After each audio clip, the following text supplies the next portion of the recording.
Hello and good morning to you 7th graders. If you're watching this in the morning, who knows, it could be night for you. So we're going to continue on with what we were talking about last time with the amino acids and what exactly happens when these monomers, these amino acid monomers, are going to come together to produce the polymers. But let's just do a quick review before we move on.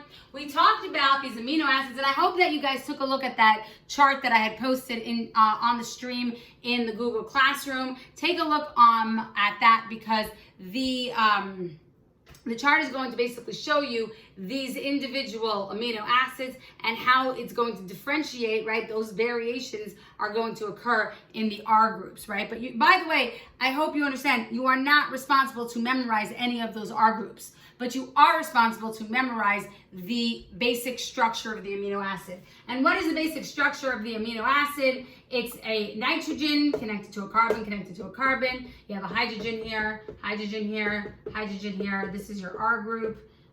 You have a double bond of oxygen. You have an oxygen here and oxygen here. By the way, I think actually in the drawing, in the chart that I sent you, there was an oxygen here and a hydrogen here, and then a double bond of oxygen here. Really doesn't make a difference, right? Where those bonds are, it doesn't really matter. Okay, as long as you show that carbon will end up with your four bonds. Oxygen has 2, right? Hydrogen has 1, nitrogen has 3, and that's basically how it works. And we talked about that when we discussed the octet and the duet rule. Okay, so this is our basic structure of an amino acid. Now, we talked about how amino acids, these are monomers, okay? So this is one monomer. And we know that a monomer is one. It's a simple subunit that will connect with others of its type to produce these long polymers. But how exactly does that happen? So I'm going to erase this. I'm actually going to redraw them out. Let's do 2 different colors. My markers are losing its ink, so I have to maybe Amazon some more. All right. So let's talk a little bit about this. So we have a monomer. Okay, I'm just going to draw this out again. Hydrogen, R group. O, H, and then O over double bond to O. Okay, so we have one of these over here. I'm gonna draw another one right over here.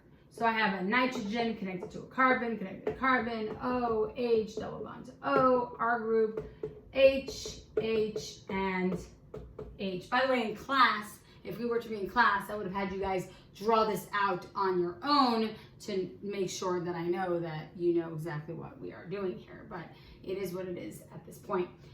So what happens is I have an individual monomer here. I have an individual monomer here, okay? These are actually both identical except for the R group. It could be that these are 2 different R groups. It could be they're the same. It depends on what protein is needed, okay? These 20 different amino acids, like we talked about yesterday, 20 different ones are going to make various different proteins. So depending on what we need, that's what is going to end up bonding. So what we have here is this particular monomer and this particular monomer. And they want to connect, right? They want to connect to be able to make their polymers, right?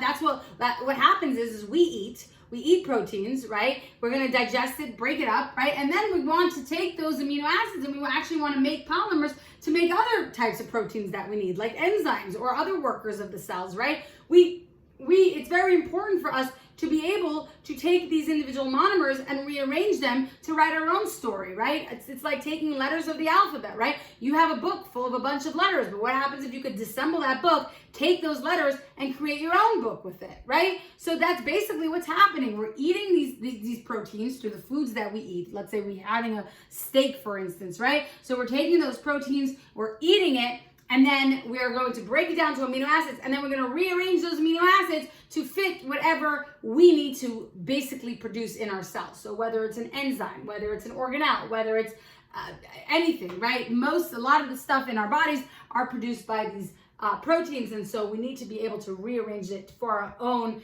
benefit. Well, the thing is that, remember we did the Bohr's model yesterday? And when we did the Bohr's model, we saw that every single one of these atoms, right, they're happy. They're stable. They are satisfied. They are not going to now look to bond with another amino acid. So where is this bond going to take place, right? If you look over here, this oxygen has 2 bonds. He's happy.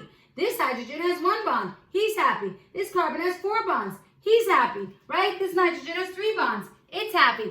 Where is this connection between those 2 monomers going to take place to be able to make a polymer, right? If you think about it in like a chain, anytime you have a chain, right, you have those rings, and then you have to connect those rings somehow, right? How are we going to connect these 2 rings? I'm comparing it to rings, right? These quote-unquote rings, they're not, right? But how are we going to connect these 2 individual subunits to connect to each other? And so yesterday, I actually had you do a little bit of research, do a little bit of homework to find out what is that process. And hopefully you all did that. But there is a process called dehydration synthesis. Dehydration synthesis. Talking about dehydration. Totally not on purpose. My throat is a little bit dry from just talking so much.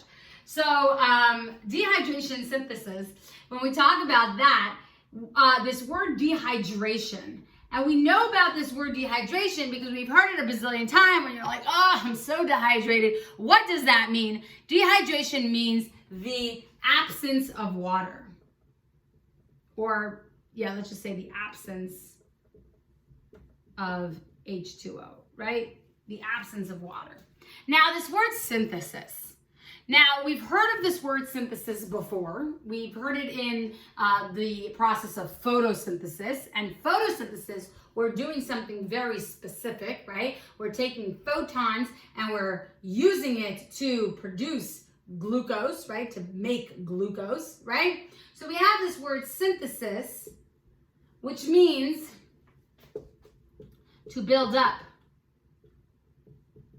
By the way, the opposite of synthesis is digestion, right? So synthesis means to build up. Digestion, I'm going to put this in parentheses, digestion means to break down. And I'm sure you all know that when we talk about digestion, right? Our bodies are breaking down that food that we're eating. So when we talk about dehydration synthesis, these 2 words, now we understand that it's the absence of water that's going to be to build up. So we're building up through the absence of water. What on earth does this mean? Right? We're talking about 2 completely different subunits, right? 2 completely different monomers. And what I'm trying to do is I'm trying to make a polymer with dehydration synthesis by the removal of water to build up. So what exactly does that mean? So I'm just going to erase this for a second. So I want you to take a look and really look at these 2 different monomers. And I want you to think about this process, this dehydration synthesis process, this absence of water building up. Well, if you look over here at this amino acid, so amino acid number 1 and amino acid number 2, right, where they're both, if I were to take this and superimpose it onto this, they would be exact matches except for the R group, because we don't know what the R group is. It could be any various, number 20 different ones, right? But everything else would match up. The hydrogens would be here, the nitrogen would be here, right? The carbons, the hydrogen, the oxygen, right? So if I were to superimpose them. So now, instead of superimposing them, right, we have it laid out here on the board where they're next to each other. And when they're next to each other, I want you to notice that here by this carbon, I have an OH and I have an O. Here by this nitrogen, I have 2 H's. Well, something is going to happen. In order to take these 2 monomers and actually create a polymer from it, we're going to have to remove water to build up. How does that happen? Well, we see that this oxygen is connected to this carbon here, and this oxygen is connected to this hydrogen. Well, what happens if I take this part, break the bond, and remove it from this monomer over here. This oxygen and hydrogen are no longer connected to that carbon. Well, what happens if I do the same thing on the other side, where I take that hydrogen and I break that bond that is connected to the nitrogen? What happens if I do that? Well, this oxygen still wants to bond with something, and this hydrogen still wants to bond with something too. So what's going to happen is that these are going to actually come together and form H2O, a hydrogen, and an oxygen. So what essentially just happened is that the bonds broke from here, a bond broke from here, this OH was removed, this H was removed, and essentially it formed H2O, which is water. So what happens is there's actually a removal of water. Well, guess what? Carbon's not happy. Carbon now only has 1, 2, 3 bonds. Carbon wants 4 bonds in order to achieve the octet rule. Well, look at nitrogen. Nitrogen only has 2 bonds. How many does it want? It wants 3 in order to fulfill the octet rule. If you look at the video yesterday and you see how we did the Bohr's model to show how all of those electrons are basically fit in, right, in the electron shells, we see that if all of these different bonds occurred, everyone's stable. But now we've just removed water. And when we've removed water, now carbon and nitrogen have the opening to be able to bond with each other. And what happens is the removal of water, this dehydration, is going to create a synthesis of the two. Okay, so once this water is removed by breaking the bonds between hydrogen and nitrogen and breaking the bond between carbon and oxygen, and this water is now taken away, now carbon and nitrogen can bond. And now that they're bonded, now these 2 amino acids are connected. Now we've taken 2 monomers and we formed a polymer. Pretty fascinating. Pretty fascinating. All right.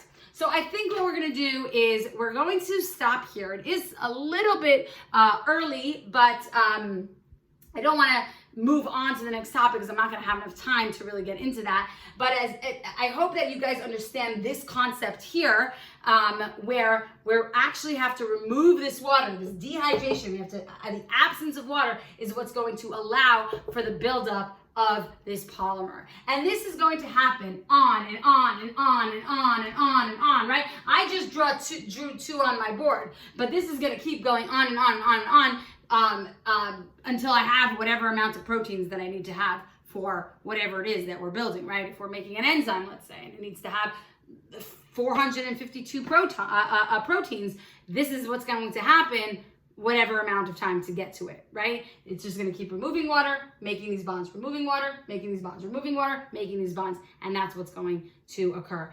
So we're going to end here. Any questions, you'll ask me at the Zoom. Hope you have a great day. See you later.